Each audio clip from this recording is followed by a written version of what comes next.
Good morning everyone. Welcome to Bansal Classes. My name is Karan Kamboj, Senior Faculty at Bansal Classes Private Limited. शुरू करते हैं आज का topic. आज के टॉपिक में हम general properties of continuous function on close interval A से बी पढ़ेंगे। लास्ट लेक्चर में हमने इंटरमीडिएट वैल्यू थ्योरम पढ़ी थी, उसको एक बार देख लेना, रिवाइज कर लेना। इसमें गिवन कि अगर कोई भी फंक्शन आपके पास कॉन्टिन्यूस है ऑन क्लोज्ड इंटरवल ए से B then it is bounded. ये बेसिकली मल्टीपल चॉइस में क्वेश्चन आ सकता है, डायरेक्ट स्टेटमेंट लिखी हुई आ सकती है।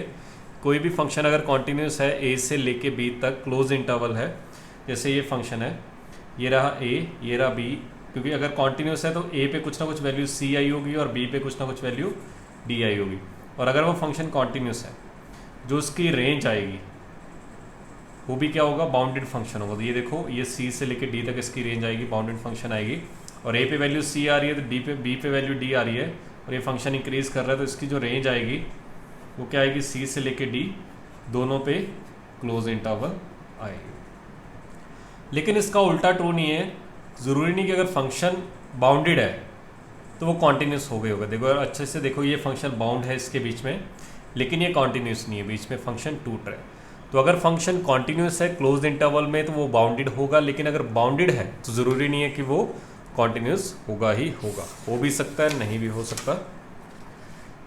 फिर एक सेकंड पॉइंट है, एक फंक्शन का अगर डोमेन एक क्लोज इंटरवल में है तो उसका रेंज भी किस में होगा, क्लोज इंटरवल में होगा। पीछे मैंने बता दिया सी से लेके डी वाला। फिर एक अगर फंक्शन कॉन्टिन्यूस है और बाइजेक्टिव है, कॉन्टिन्यूस और बाइजेक्टिव, कॉन्टिन्यूस और बाइजेक्टिव का मतलब 1 1 on 2 in close interval A से बी, तो उसका इन्वर्स भी क्या होगा, कॉन्टिन्यूस होगा। फिर प्रॉब्लम देखते हैं। फंक्शन गिवन है, prove that the function f of x is equal to a under root x minus 1 plus b under root 2x minus 1 minus under root of 2x square minus 3x plus 1 where a plus 2b is equal to 3 always has a root in 1 से लेके 5 open bracket for all b belongs to r where a and b are real numbers and b is not equal to 0। तो जब भी इस तरह question आए कि always has a root in any interval, तो आपको हमेशा इंटरमीडिएट वैल्यू थ्योरम का यूज़ करना है। तो बेसिकली आपको प्रूव क्या करना होता है, देखो अच्छे से। पहली बात तो फंक्शन उसके लिए कॉन्टिन्यूस होना चाहिए इन दिस इंटरवल। तो अगर आप अच्छे से देखोगे ये सारे के सारे फंक्शन कॉन्टिन्यूस आ रहे हैं, इसके बीच में कहीं पे भी लिमिट की कोई प्रॉब्लम नहीं आएगी। दूसरी बात, आपको फंक्शन की वैल्यू 1 पे निकालनी है इनटू फंक्शन की वैल्यू 5 पे।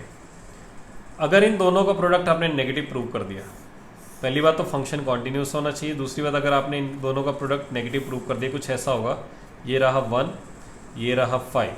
अगर 1 और 5 का प्रोडक्ट कुछ नेगेटिव रहा तो एक को नेगेटिव होना पड़ेगा, एक को पॉजिटिव होना पड़ेगा। तो बीच में कहीं ना कहीं उसका एक रूट ज़रूर आएगा। तो always has a root in this. तो हमें बेसिकली फंक्शन की वैल्यू 1 पे निकालनी है। फंक्शन की वैल्यू 1 पे निकालोगे तो ये 0 बनेगा, ये बनेगा 2 माइनस 1 1 1 का अंडर रूट, तो ये b बनेगा माइनस, इसको 1 पे निकाला तो 2 प्लस 1 3 3 माइनस 3 0, तो ये 0 आ गया, तो उसकी वैल्यू आ गई b। फिर आपको फंक्शन की वैल्यू 5 पे निकालनी है। फंक्शन की वैल्यू 5 पे निकालोगे तो आएगा 5 minus 1 4 under root 4 2a plus 5 into 2 10 10 minus 1 9 9 का अंडर रूट 3, तो ये आएगा 3b। 5 का स्क्वायर 25 इंटू 2 50 और 151 माइनस 5 इंटू 3 15, 51 में से 15 गए तो ये आएगा 36 माइनस का 36 का अंडर रूट, तो ये आएगा माइनस का 6, तो ये आ गया। अब इसको भी किसी तरह b की फॉर्म में लेके चलते हैं। अच्छा 2a, यहाँ पे 2a आपने कर दिया तो इसको इधर लेके गए तो 6 माइनस 4 भी लिख सकते हो 2a की जगह, क्योंकि इसको इधर लेके गए 2 से मल्टीप्लाई किया, प्लस 3b माइनस 6 6 से 6 शाम, तो ये आ गया माइनस b। अच्छा इन दोनों का प्रोडक्ट आ गया माइनस का b स्क्वायर, और माइनस का b स्क्वायर हमेशा क्या होगा, नेगेटिव होगा। 0 हो नहीं सकता क्योंकि 0 पे स्पेशली रोक रखा है, 0 नहीं होना चाहिए। तो ये हमेशा प्रोडक्ट क्या आएगा, नेगेटिव आएगा। अगर ये नेगेटिव आएगा तो हम क्या बोल सकते हैं, देखो इसका इंटू दिस नेगेटिव आ गया तो बीच में कोई ना कोई रूट इसका पक्का आया ही होगा। तो हम बोल सकते हैं कोई ना कोई x ऐसा ज़रूर रहा होगा, x ऐसा ज़रूर रहा होगा 1 से लेके 5 तक, जहाँ पे ये वैल्यू इसका क्या आ गया होगा, रूट का मतलब क्या है, उसको रखने पे, इस x को रखने पे जो y की वैल्यू आनी चाहिए वो क्या आ जाए, 0 आ जाए। कोई भी क्वांटिटी अगर नेगेटिव से पॉजिटिव जा रही है तो बीच में 0 पक्का बनी होगी, क्योंकि ये y है। अगर मैं ऊपर जा रहा हूँ तो y को इंक्रीज़ कर रहा हूँ, इधर जा रहा हूँ x को, जैसे जैसे x से इंक्रीज़ कर रहा हूँ 1 से 5 की तरफ ले जा रहा हूँ। अगर वैल्यू नेगेटिव से पॉजिटिव जा रही है, वैल्यू अगर नेगेटिव से पॉजिटिव जा रही है किसकी, y की, अगर वो वैल्यू y की नेगेटिव से पॉजिटिव जा रही है, कोई भी क्वांटिटी अगर नेगेटिव से पॉजिटिव जा रही है तो वो बीच में कभी ना कभी 0 पक्का बनी होगी। और 0 बनने का मतलब x की वो वैल्यू जहाँ पे y 0 बन जाए, वही उसी को बोलते हैं हम रूट बोलते हैं। तो ये आपके पास पहला क्वेश्चन है, इसको लिखो फिर आगे बढ़ते हैं। उसके बाद मैंने एक आपको पॉइंट लिखवा रखा है कि कोई भी पॉलिनोमियल हो ऑड डिग्री का, कोई भी पॉलिनोमियल हो ऑड डिग्री का, लिख लेते हैं।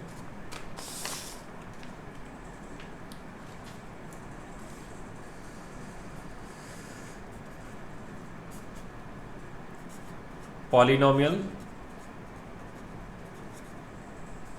Of odd degree has at least one real root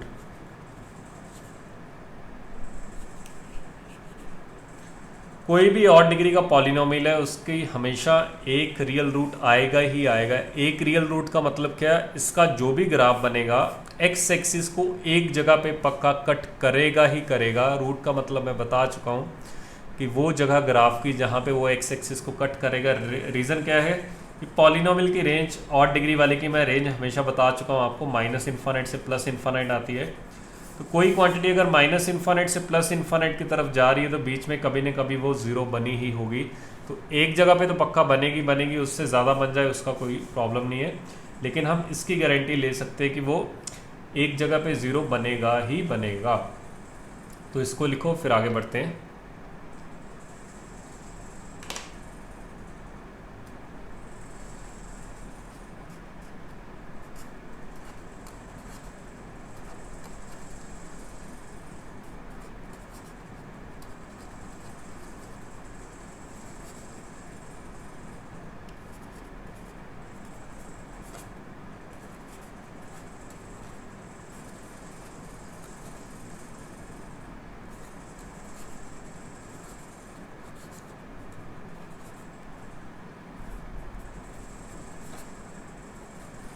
next article है functions continuous only at one point and defined everywhere. ऐसे फंक्शन जो सिर्फ और सिर्फ एक पॉइंट पे कॉन्टिन्यूस है लेकिन डिफाइन हर जगह पे है, इसको बोलते हैं सिंगल पॉइंट कॉन्टिन्यूटी। नाम से क्लियर है, सिर्फ एक पॉइंट पे कॉन्टिन्यूटी आएगी। इसका मैं पहले एक दो क्वेश्चंस में कंसेप्ट बताऊंगा, फिर बाद में डायरेक्टली हम सीधा सॉल्व करने का तरीका देखेंगे। जैसे क्वेश्चन गिवन है F of x is equal to, इसकी दो डेफिनेशन है, एक्स जब एक्स आपका रैशनल नंबर हो और ज़ीरो जब एक्स आपका rational number does not belong to rational. तो आपको पता है दुनिया में रियल नंबर की दुनिया में दो ही तरह के नंबर आते हैं, या तो वो रैशनल आएगा या फिर वो इरेशनल आएगा। तो आपको यहाँ पे बताना है कि ये फंक्शन आपका कहाँ पे कॉन्टीन्यूस होगा, कहाँ पे डिसकॉन्टीन्यूस होगा। ये सिंगल पॉइंट डिसकॉन्टीन्यूटी आती है, सिंगल पॉइंट कॉन्टीन्यूटी सॉरी। इसका मतलब क्या है बेसिकली,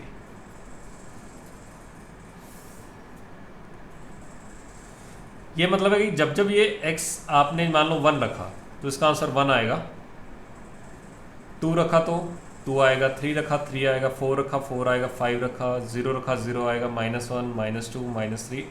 अब आपको ये पता है कि किसी भी, ये आपको पता होना चाहिए, कोई भी अगर मान लें मैंने एक रैशनल नंबर लिखा 1, उसके जस्ट बाद एक इरेशनल नंबर आएगा, फिर उसके बाद एक रैशनल नंबर आएगा, फिर उसके जस्ट बाद एक इरेशनल नंबर आएगा। इस तरह से दुनिया चलती है, एक रैशनल एक इरेशनल एक रैशनल एक इरेशनल।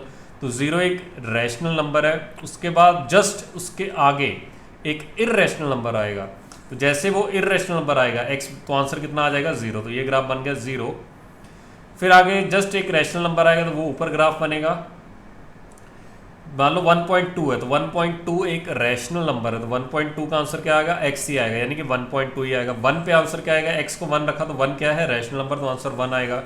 1 के आगे जैसे जाऊंगा मैं, 1 के आगे आप जैसे जाओगे तो एक इर्रेशनल नंबर आएगा, सडनली आंसर क्या आ जाएगा, 0। उसके आगे फिर वही आंसर आएगा, उसके आगे फिर 0 आएगा, फिर वही, फिर 0, फिर वही, फिर 0, फिर वही, फिर 0, फिर वही। क्यों? क्योंकि कोई भी एक रैशनल नंबर है, उसके जस्ट बाद एक इर्रेशनल नंबर आएगा। जैसे ही x को मैं इर्रेशनल नंबर रखूंगा, y को कितना रखना पड़ेगा, 0। और जैसे ही x को रैशनल नंबर रखूंगा, y को कितना रखना पड़ेगा, वही इरेशनल नंबर जो मैं रख रहा हूं, x ही रखना पड़ेगा। ठीक है, तो इस तरह से इसका ग्राफ बनेगा। अब अगर मैं इसकी, ये तो सारे पॉइंट डिसकंटिन्यूटी के हैं क्योंकि वैल्यू अलग अलग आ रही है। उस पॉइंट पे लग गए, उसके आगे बिल्कुल 0 आ जाएगी, उसके पीछे भी क्या रहेगी, 0, क्योंकि कोई भी एक रैशनल नंबर है, उसके आगे भी एक इरेशनल नंबर है और पीछे भी इरेशनल नंबर है। लेकिन 0 पे देखना पड़ेगा हमें, तो हमने लिमिट निकाली x tending to 0 f of x। पहले 0 प्लस पे देख लेते हैं। तो 0 प्लस पे 0 से जस्ट आगे, ये 0 क्या है, एक रैशनल नंबर है, तो 0 से जस्ट आके एक इरेशनल नंबर आया होगा, तो 0 से थोड़ा सा आगे क्या आएगा, इरेशनल नंबर, तो वहां पे वैल्यू क्या आएगी, 0। Limit x tending to 0 minus देखी, 0 से पीछे भी क्या आएगा, एक इरेशनल नंबर आएगा, तो इरेशनल नंबर पे आंसर क्या आएगा, 0। और अगर मैं f ऑफ 0 की बात करूं, फंक्शन की वैल्यू 0 पे, 0 क्या है, एक रैशनल नंबर, तो 0 पे आंसर x ही आएगा, x यानी कि 0, तो 0 आ गया। तो RHL is equal to LHL is equal to उस पॉइंट पे फंक्शन की वैल्यू, अगर ये तीनों कंडीशन सेटिस्फाई हैं तो फंक्शन क्या है, continuous at x is equal to 0। इसके अलावा अगर आप 1 पे निकालते हो तो 1 से आगे 0 आंसर आएगा, 1 से पीछे 0 आएगा, लेकिन 1 पे वैल्यू 1 आ जाएगी। उसके अलावा कोई भी फंक्शन का पॉइंट, डिसकंटिन्यूटी का पॉइंट नहीं आएगा। बाकी सभी पॉइंट्स पे ये फंक्शन क्या आएगा, डिसकंटिन्यूअस। सिर्फ कॉन्टिन्यूस कहां पे आएगा, सिर्फ और सिर्फ x इज इक्वल टू 0 पे। इसी तरह के 2-3 क्वेश्चंस और करते हैं, फिर मैं आपको डायरेक्टली शॉर्टकट बताऊंगा कि डायरेक्टली आपको कैसे करना है। क्वेश्चन देख के आपको आइडिया लग जाएगा। शॉर्टकट में तो बिल्कुल ही आसान है, बिल्कुल। x जब x आपका रैशनल नंबर है और माइनस x जब x आपका रैशनल नंबर नहीं है, तो इसका जो y इक्वल x कौन सा ग्राफ होता है, ये तो पूरा तब बनता जब x बिलोंग्स टू r होता है, जब यहाँ पे x belongs to all real. लेकिन ये क्या है, डॉटेड आएंगे, कुछ इस तरह से आएंगे। ये कौन से डॉट हैं, जब x क्या रहा होगा, मेरा रैशनल नंबर रहा होगा, और जब x इरेशनल रहा होगा तब आंसर क्या आएगा, माइनस x। तो माइनस x का अगर आप ग्राफ जानते हो तो y इक्वल माइनस x का कुछ इस तरह से ग्राफ आएगा। ये सारे पॉइंट्स कौन से हैं, इरेशनल नंबर। ब्लैक वाले कौन से, सारे के सारे जब x क्या होगा, ये सारे हैं रेड वाले इरेशनल वाले, तो इसलिए मैंने कौन सा ग्राफ बनाया, y इक्वल माइनस x। लेकिन पूरा ग्राफ इसलिए नहीं बनेगा क्योंकि ये x बिलोंग्स टू रियल नहीं है, ये x belongs to irrational number है, और ये क्या है, y is equal to x, ये वाला ग्राफ। अब मुझे दिख रहा है कि यहाँ पे सिर्फ 0 पे आप कॉन्टिन्यूटी की बात कर सकते हो, उसके अलावा कहीं पे भी नहीं कर सकते, क्योंकि अगर यहाँ पे आप देखते हो इस पॉइंट पे तो इसकी लिमिट और कुछ आएगी और पॉइंट उसके आसपास कुछ वैल्यूज़ और आएंगी। तो मैंने 0 पे चेक की, limit extending to 0 plus F of X. 0 plus यानी कि 0 से आगे, तो 0 से जस्ट आगे एक इरेशनल नंबर आएगा। इरेशनल नंबर के लिए डेफिनेशन क्या है, ये तो 0 पुट के तो आपने आंसर कितना आ गया, 0। Limit extending to 0 minus F of X, तो 0 पुट के तो यहाँ पे भी आंसर कितना आएगा, 0। और एफ ऑफ 0 पे तो इसको यहाँ पे ये रखना पड़ेगा क्योंकि 0 क्या होता है, एक रैशनल नंबर, तो 0 पे वैल्यू क्या आ गई, 0। तो यहाँ पे left hand limit is equal to right hand limit is equal to function की वैल्यू 0 पे आ रही है, तो फंक्शन क्या बोलेंगे हम, कॉन्टिन्यूस है। यहाँ पे अगर कॉन्टिन्यूस है तो अच्छा, इसके अलावा हर पॉइंट पे फंक्शन क्या रहेगा, डिसकॉन्टिन्यूस रहेगा। अच्छा, करते डायरेक्टली कैसे सॉल्व करते हैं, इन दोनों को इक्वेट कर दिया करो। तो x is equal to minus X, 2x कितना आ गया, 0, तो x कितना आ गया, 0। तो ये आपके पास डायरेक्टली सिंप्लीफाई करके आंसर यहाँ से भी 0 आ रहा है और यहाँ से भी x की वैल्यू 0 आ रही है। तो डायरेक्टली पुट कर दिया करो, जैसे पीछे वाले में हमने किया था। इसको आप डायरेक्टली x इक्वल इन दोनों को इक्वेट कर दो तो आंसर कितना आ गया, 0। तो इस तरह के क्वेश्चंस को आप जब भी एक रैशनल नंबर गिवन है, एक irrational number, single point continuity की बात की गई हो, डायरेक्टली इक्वेट किया हो, आपके पास आंसर आ जाएगा जैसे F of x is equal to X when X belongs to rational number और 1 minus X when X does not belongs to rational number. आपको कॉन्टिन्यूटी की बात करनी तो दोनों को इक्वेट कर दो, X is equal to 1 minus X, X कितना आ गया 1/2, तो ये 1/2 पे कॉन्टिन्यूस होगा। उसके अलावा हर पॉइंट पे डिसकॉन्टिन्यूस होगा, चाहो तो आप रख के भी देख लो। 1/2 पे वैल्यू कितनी आएगी 1/2, और यहाँ पे 1/2 रखोगे, 1/2 प्लस या 1/2 माइनस, तो ये भी 1 माइनस 1/2 कितना आएगा 1/2 को ही टेंड करेगा। तो ये आपको डायरेक्टली आप इस तरह के क्वेश्चंस के आंसर निकाल सकते हो। उसी तरह आप डायरेक्टली जल्दी जल्दी करते जाओ, जैसे F of x is equal to है एक्स स्क्वायर जब एक्स आपका रेशनल नंबर है और 1 जब एक्स आपका रेशनल नंबर नहीं है, तो डायरेक्टली दोनों को इक्वेट कर दो। एक्स क्या आ गया ±1। तो यहाँ पे 2 पॉइंट पे कॉन्टिन्यूस आएगा क्योंकि ये क्वाड्रेटिक फंक्शन बन रहा है हमारे पास, तो सिमेट्रिक आएगा कहीं ना कहीं। अगर आप 1 भी रखते हो यहाँ पे 1 आएगा, -1 रखते हो तब भी 1 आएगा, लेकिन 1 से आगे रखोगे, 1 से आगे जस्ट एक इर्रेशनल नंबर आएगा, तो इर्रेशनल नंबर पे वैल्यू कितनी आ रही है 1। तो उस तरह से आप फाइंड कर सकते हो। इसके बाद सिंपल से क्वेश्चंस हैं, सॉल्व करो। ये एक आपके पास फंक्शन गिवन है X square plus 3x minus 1 10x upon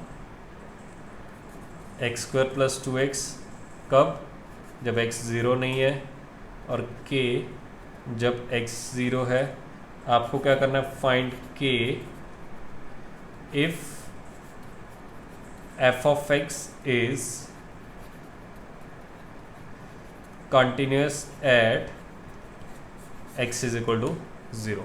आपको k फाइंड करना है। अगर आपका फंक्शन क्या होना चाहिए, कॉन्टिन्यूस होना चाहिए, कहाँ पे x इज इक्वल टू 0 पे। तो 0 पे कॉन्टिन्यूस निकालने के लिए इसकी लिमिट निकाल लो बस। इसकी अगर आप लिमिट निकाल लोगे तो ऑटोमेटिकली आपके पास आंसर आ जाएगा। तो लिमिट x टेंडिंग टू 0।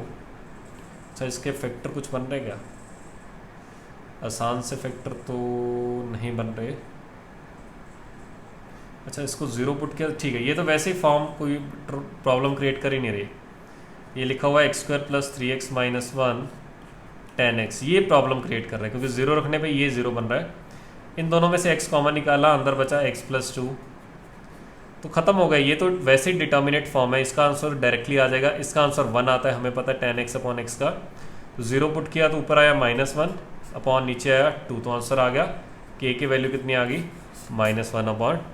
तो सिंपली अगर फंक्शन कॉन्टिन्यूस गिवन है, अगर फंक्शन कॉन्टिन्यूस गिवन है तो आप ऊपर वाले फंक्शन की लिमिट निकाल लिया करो। उस पॉइंट पे जो भी लिमिट आएगी वो इस पॉइंट पे फंक्शन की वैल्यू के इक्वल आएगी, क्योंकि कोई भी अगर फंक्शन कॉन्टिन्यूस है तो उसकी जो लिमिट आनी चाहिए वो किसके इक्वल आनी चाहिए, उस पॉइंट पे जो फंक्शन की वैल्यू आएगी। तो सिंपली आप फाइंड कर सकते हो, कुछ भी प्रॉब्लम नहीं कहीं पे भी। 2-3 क्वेश्चंस और लिख रहा हूँ मैं, खुद से ट्राई करो।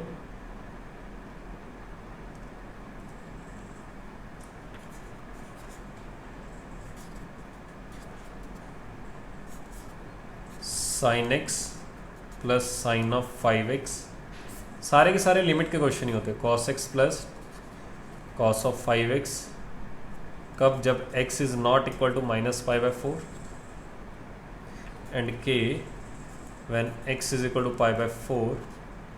फिर वही बात, आपको क्या करना है, find k if function is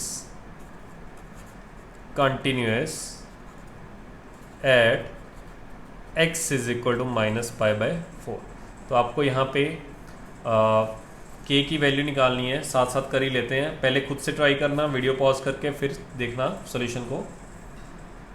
अगर -π/4 देखोगे, देखो ये 0/0 की फॉर्म बन जाएगी, रख के देख लेना।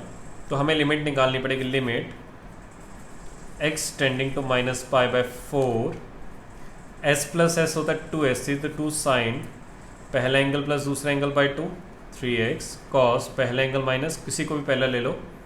इसको बड़े एंगल को हमेशा पहले रखा करो, छोटे वाले को बाद में। पहला माइनस दूसरा 4x/2 2x, c प्लस सी 2c 2 cos 3x cos 2x, ये शांत ये शांत ये शांत ये शांत, तो tan ऑफ 3x आएगा और इसको मल्टीप्लाई कर दिया तो -3π/4। अगर आप इसको सिंप्लीफाई करोगे तो ये आपके पास आंसर आ जाएगा 1, क्योंकि tan में से माइनस बाहर आ सकता है और इसको ये सेकंड क्वाड्रेंट में जाएगा, नेगेटिव होगा, नेगेटिव नेगेटिव पॉजिटिव बन जाएगा 1, और ये किसकी वैल्यू आ जाएगी, के की आपके पास वैल्यू आ जाएगी। बिल्कुल आसान है, कुछ भी मुश्किल नहीं है। इसको करने के बाद ये करो, F of x is equal to, बस आपको कॉन्टिन्यूटी की डेफिनेशन याद रखनी है, उसके बाद ये क्वेश्चन लिमिट का बन जाता है। फिर वही बोल रहा हूँ, कॉन्टिन्यूटी की डेफिनेशन याद रखनी है, उसके बाद ये क्वेश्चन लिमिट का बन जाएगा, x जब ग्रेटर देन 1 है। वही क्वेश्चन, f of x is continuous at x is equal to 1 find a, यहाँ पे a लिखा हुआ है, तो कॉन्टिन्यूस है तो LHL is equal to RHL आएगा, तो LHL इसका 1 पे वैल्यू पुट की कितनी आएगी, 1 + 1 2 इज इक्वल टू, इसका राइट हैंड लिमिट क्या होगा, 3 माइनस a की वैल्यू कितनी आ गई, सिंपल है, बिल्कुल कुछ भी नहीं है, बिल्कुल आसान से क्वेश्चन है।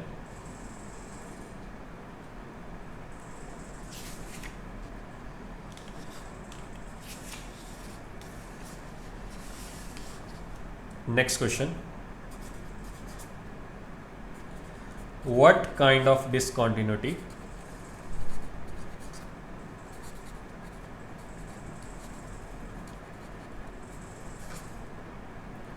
function cos x upon x has at x is equal to 0। कौन से टाइप की डिसकंटिन्यूटी इसमें है eight x is equal to 0। कैसे सॉल्व करना है, मैंने डिसकंटिन्यूटी के टाइप्स बता रखे हैं, दो तरह की होती है, एक रिमूवेबल एक नॉन रिमूवेबल। रिमूवेबल में दो तरह के होते हैं, एक मिसिंग पॉइंट डिसकंटिन्यूटी, एक आइसोलेट पॉइंट डिसकंटिन्यूटी। और नॉन रिमूवेबल में तीन तरह के होते हैं, एक तो फाइनाइट टाइप, एक इनफाइनाइट टाइप और एक ऑसिलेटरी। तो आपको इसमें 0 पे चेक करना, तो 0 पे हमने लिमिट चेक करी, लिमिट एक्सटेंडिंग टू 0 प्लस पे देखा पहले, cos x अपॉन x, ये तो 1 ही होगा cos 0 पे, और ये 0 प्लस 1 अपॉन 0 प्लस किसको टेंड कर जाएगा, इनफाइनाइट को। उसी तरह limit extending to 0 minus cos x upon x, 0 से पीछे फोर्थ क्वाड्रेंट आएगा, अभी भी ये 1 ही रहेगा, 1 को टेंड करेगा, और ये 0 माइनस, तो ये किसको टेंड कर जाएगा, माइनस इनफाइनाइट। ये right hand limit plus infinite, left hand limit minus infinite, तो ये कौन सा हो गया, infinite type. Infinite type non removable discontinuity. पहली बात तो ये नॉन रिमूवेबल डिसकंटिन्यूटी है, और उसी में भी किसका टाइप है, इनफाइनाइट टाइप का। इसको लिखो, फिर नेक्स्ट क्वेश्चन सॉल्व करो खुद से।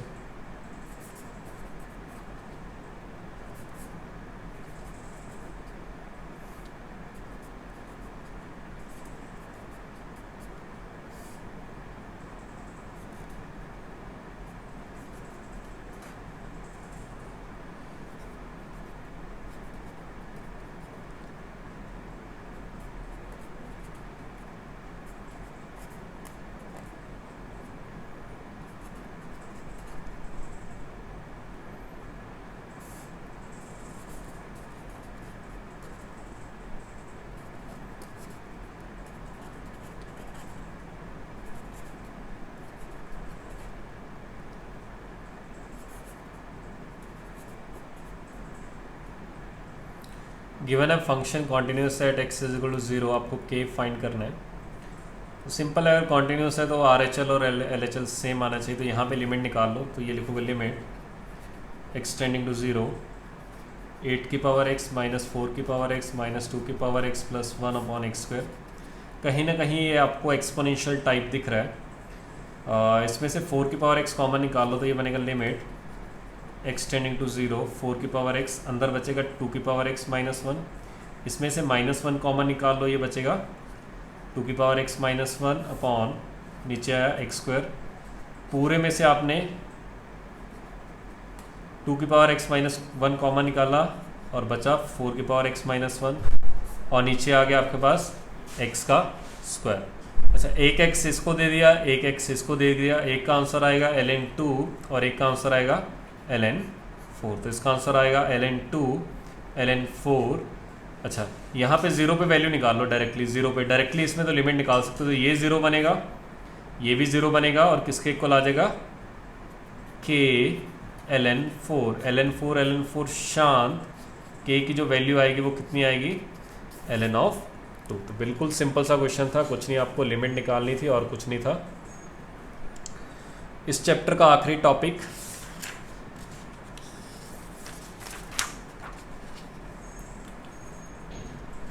continuity of composite function, continuity of composite function, composite function हमने functions में पढ़ रखा है, इसमें है क्या बेसिकली स्टेटमेंट क्या है इसकी, if f of x is continuous at x is equal to a and g is continuous at f of a, then the composite function